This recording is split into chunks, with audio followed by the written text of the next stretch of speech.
You know, in the ancient mystical tradition of Kabbalah, colors aren't just, well, colors. They're actually a profound symbolic language, a secret code that helps reveal the hidden nature of the divine.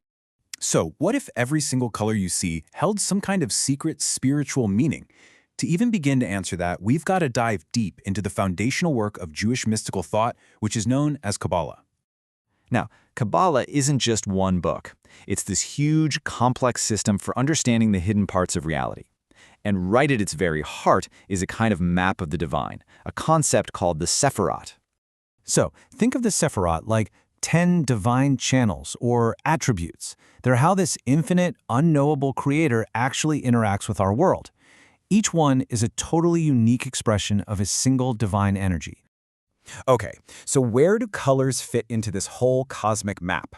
Well, the Zohar, which is the foundational text of Kabbalah, describes their origin in this just beautiful, poetic, and mystical way. This quote from the Zohar really gets right to the heart of it. The main idea here, all the colors we see, they all come from a single, formless point of divine will, a kind of primordial spark that gives birth to a whole fountain of color. And this initial divine spark, it gives rise to 4 foundational colors. Each one is tied to a specific sephira, a divine attribute.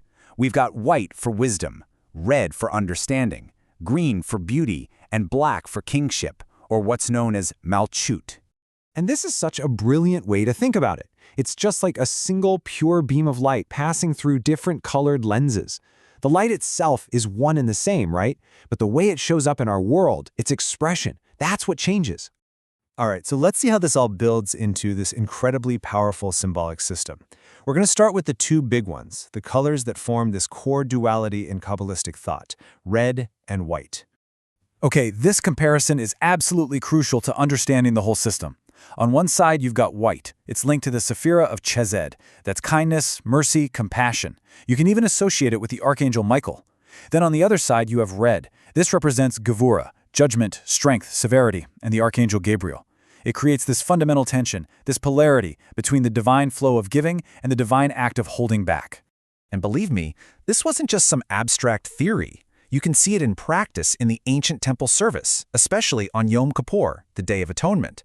The priests would wear these pure white linen garments, and they were doing it on purpose. They were embodying this attribute of mercy and purity as they asked for forgiveness for the whole nation. But you know, the system doesn't just stop there, and it wasn't always so clear-cut. Over the centuries, different Kabbalistic masters came along and developed much more complex and sometimes what look like conflicting color schemes. Just look at this table. It's so fascinating. It shows how the original Zoharic idea, where Bina is red and Tiferet is green, totally evolved. A later master, Moses Cordovero, comes in and says, actually, Bina is green and Tiferet is more like sapphire or purple. And check out Gevura.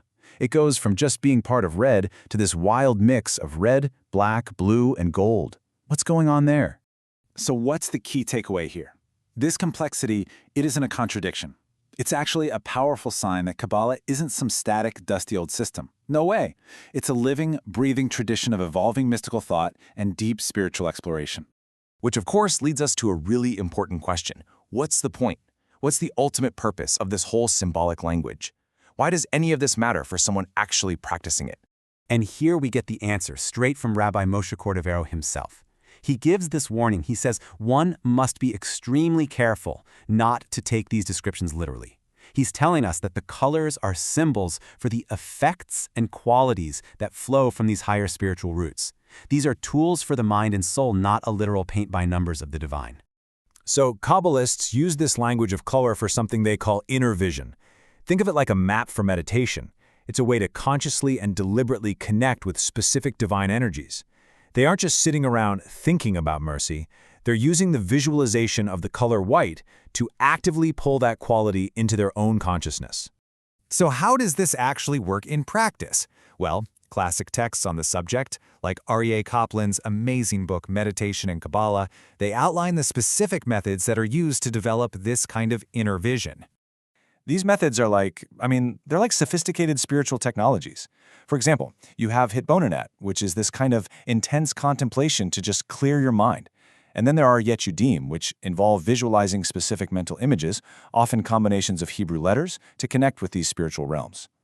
So, when you're doing practices like these, visualizing the color white isn't just a mental exercise. It's an active technique to plug into mercy. And focusing on red?